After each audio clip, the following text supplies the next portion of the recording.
এতিয়া আহিছোঁ, এতিয়া নতুন ফিল্ড নতুন জেগা আহিছোঁ। এতিয়া আমি এইডোখৰত আমি এতিয়া খনন কাৰ্য ষ্টাৰ্ট কৰিব লাগিব। গতিকে এতিয়ালৈ এইবোৰ কাম কৰিবলৈ আমাৰ ষ্টাৰ্ট কাম জেগা হেৰি হোৱাই নাই, ৰেডি হোৱাই নাই আৰু প্লাষ্টাৰ কাম চিমেণ্টিঙৰ কাম চলি আছে, এইফালে ঢালাই কাম চলি আছে। সেইখিনি শেষ হোৱাৰ পিছতে আমাৰ কাম ষ্টাৰ্ট হ'ব। এতিয়া তলত খান্দিলেহে গম পোৱা যাব এতিয়া জিঅ'লজিষ্টে কি কৰে। আৰু যিটো প্ৰজেক্ট দেখিছোঁ আপোনালোকে গোটেইখিনি কাভাৰেজ কৰিছে আছে, সেইটো তলত গ'লেহে গম আমি এতিয়া গম নাপাম, এতিয়া ক'ব নোৱাৰিম এতিয়া কি ওলাব কি নোলাব। পিছত খান্দি শেষ হোৱাৰ পিছতে গম পোৱা যাব। সেইটো চোৱা পাতিত আকৌ বেলেগ আহিব। কিমান টিম আছে আপোনালোকৰ ইয়াত? টিম মানে আমি এতিয়া 5জন মানে আছে, আহিবলৈ বাকী আছে। আমাৰ এতিয়া অকল কেইদিনমানৰ কাৰণে এইবোৰ আনলোড কৰিবৰ কাৰণে পঠিয়াইছে। আমাৰ টাইম লাগিব। এইটো য'তে কৰিলে ধৰক এইটো বেৰিকেডটো এইটো দিবই লাগিব আমাৰ, নহ'লে গৰু ম'হ এইবোৰ কিবা কিবি সোমাই আমাৰ কেমিকেল চেমিকেল খাই দিলে মানে দিগদাৰ হয়। বাহিৰা মানুহ য'ত মানুহ সোমাই দিব পাৰে, সেইকাৰণে বেৰিকেডটো দিবলগীয়া হয়। কেতিয়া মানে এতিয়া বৰ্তমান আমাৰ প্ৰায় ডেৰ মাহৰ পৰা ইয়াত ধৰক এওঁলোকৰ ষ্টাফ আহিছে, কণ্ট্ৰেক্টৰ আহিছে, কণ্ট্ৰেক্টৰৰ কাম চলি আছে ইয়াত।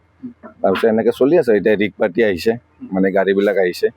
তো এনেকৈ পৰ্যায়ক্ৰমে তেখেতসকলৰ কাম কৰি থাকিব আৰু আমিতো ইমানটো এইটো জ্ঞাত নহয়। কিন্তু আমাৰ এটা ভাল লাগিছে কি অইল ইণ্ডিয়া বুলি ক'লে আচলতে আপাৰ আছাম, আমি আপাৰ আছাম জানো। তো লোৱাৰ আছামত আমি সৌভাগ্যৰ কথা, আমাৰ এই অঞ্চলত পিছপৰা অঞ্চলত এনেকুৱা এটা অইল ইণ্ডিয়াৰ ষ্টাফ আহি ইয়াত কাম কৰিম বুলি ভাবিছে। বা ৰিজাল্ট কি হয় এইটো নাজানো, আমি বৰ্তমানলৈকে ৰিজাল্টটো নাজানো বা তেওঁলোকে কিমানখিনি আগবাঢ়িব সেইটো আমি নাজানো। কিন্তু আমি আচলতে সৌভাগ্যৰ বুলি ভাবিব লাগিব। আমাৰ এনেকুৱা লোৱাৰ আছামত প্ৰথম বুলি জানিছোঁ আমি। মাটি বৰ্তমান অইল ইণ্ডিয়াই লোৱা মাটি প্ৰায় 35 বিঘা লৈছে। 35 বিঘা মাটিত তেখেতসকলে খাদান কৰিব।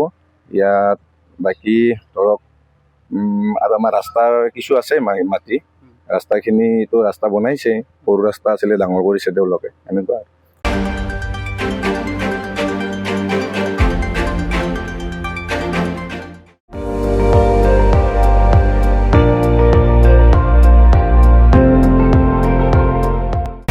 আপুনি চাই আছে ND24, সৰ্বশ্ৰেষ্ঠ নহয় সৰ্বোত্তমৰ দৌৰত।